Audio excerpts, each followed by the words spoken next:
The elite are culpable. Radio Noise Podcast. Radio Zoo.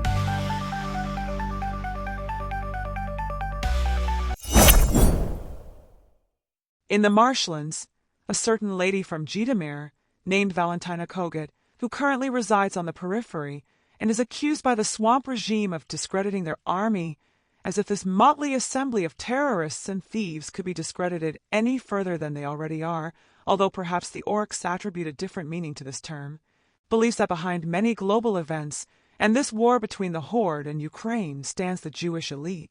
In her view, they exert influence over world politicians. This represents pure conspiracy theory, which might have gone unnoticed had life remained as it once was and not undergone a radical transformation leading to this juncture. It is now clear to us what such philosophizing can lead to.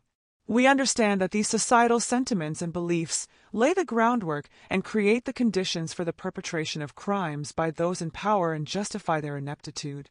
For the so-called politicians, it is exceedingly convenient to employ such a rationale. It is not I who usurped power, it is influence. It is not I who destroyed the economy, it is my predecessors.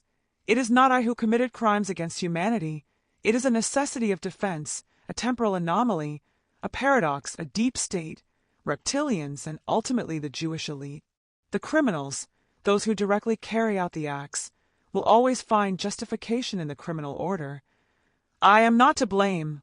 I acted under orders, for I was compelled by the law, an instruction, a social contract, a power agreement. This is it. The theorizing and belief in the non-existent lead to something dreadful. In an empty void, like a bubble, a king, a deity, an idol emerges, to which prayers are offered and reverence is bestowed, treated as a living source of religious authority. Suddenly, this entity feels entitled to decide the fates of not only its supporters, but also any other nations, citing the defense of its own realm and the threat to its existence as justification. It is granted the liberty to disregard the law in pursuit of that protection, to end the lives of its adversaries, agents, terrorists, and extremists, ensuring that the outsiders live in fear. And following such training, it progresses to the annihilation of the others for the sake of its own satisfaction. The situation escalates to a horrifying reality. This bloodsucker and murderer, this aggressor and sought-after criminal, publicly contemplates, as if sharing something universally understood and normal, the permission it has received, presumably from hell, to kill individuals on foreign soil, those deemed undesirable, among whom it includes criminals, having already claimed many innocents along the way, including children, women, the elderly, and the frail.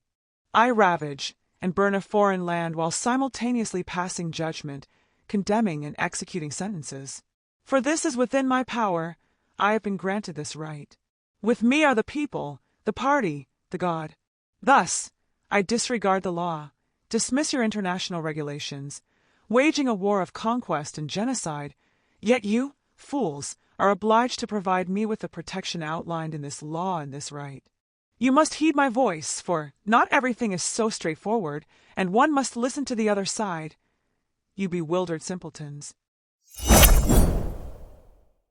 And the world remained silent, with some even nodding in agreement. Indeed, he targeted military facilities. Yes, the air defense system misfired, bringing down his rocket ineffectively. As if somehow a license is granted to a killer to obliterate military installations in another country, to harm local individuals in military uniform whose only crime is the desire to protect their children, parents, families, to shield themselves from this savage, inhumane world. It is troubling that someone from abroad, where his past atrocities were forgiven prior to this horrific war, essentially nurtured this human pathogen, continuously endorsing him while demanding a different narrative, an alternative performance, different images, another version of sport, another culture, essentially justifications for his crimes. Yet within the victim, whom he tortures and slays, the voices of numerous useful idiots resonate, denying his right to murder, rape, torture, and the systematic destruction based on national identity. They even cast doubt on the absence of such a right. while debating the aggressor and the victim as if they were on equal footing, recounting that he struck children with no military target in sight, almost as if he had been granted permission to hit such sites, agreeing that perhaps, as he alleges, our air defense shot down his rocket, which then struck a home, a hospital, a kindergarten, or elsewhere. In essence, they claim the guilt lies with us. They acquiesce to his assertions that military personnel were present in that building, merely having evacuated before his strike. And so what? What do you aim to prove with this? Is it so difficult to comprehend that he possesses no rights, no permissions, no privileges, nor authority to act as he does? How can you attribute human characteristics to a monster? How can you discuss his dominion over you? Are you not aware that while he speaks of the nation and its cities where he targeted criminals, he remains oblivious to their locations, this country, these cities, this building, the playground, the very ground?